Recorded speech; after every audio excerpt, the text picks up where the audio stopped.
नमस्कार, माझ्या चॅनलवर आपले स्वागत आहे। आज आपण करणार आहोत कॅरमल आणि ड्रायफ्रुट्स घातलेल्या गव्हाच्या पिठाचे पौष्टिक लाडू। साहित्य बघूया।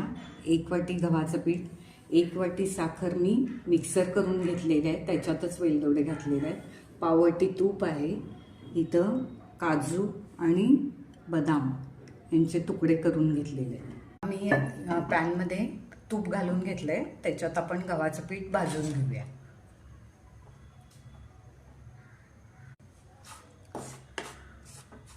पीठ अगदी खमंग भाजून घ्यायचं आहे। आता आपलं पीठ छान भाजून झालेलं आहे, ते गार होण्यासाठी आपण ताटात काढून घ्यायचं आहे। गार होईपर्यंत आपण कॅरमल करून घेऊया।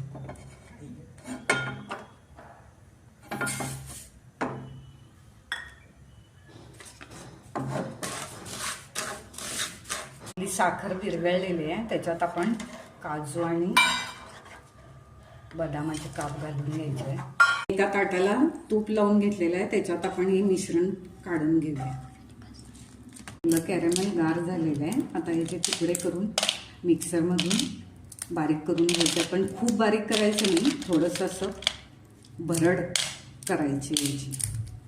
आपण मिक्सर करून घेतलेली भरड आता पिठामध्ये घालून घ्यायची।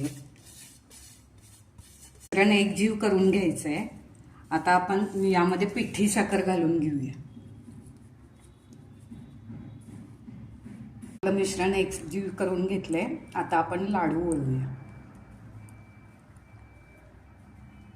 आपले लाडू तयार झालेले आहेत, एकदम चविष्ट आणि खुसखुशीत। ही रेसिपी आवडली असेल तर लाईक करा, शेअर करा आणि कमेंट्स करा। अशाच नवीन रेसिपी पाहण्यासाठी माझ्या चॅनेलला सबस्क्राईब करा।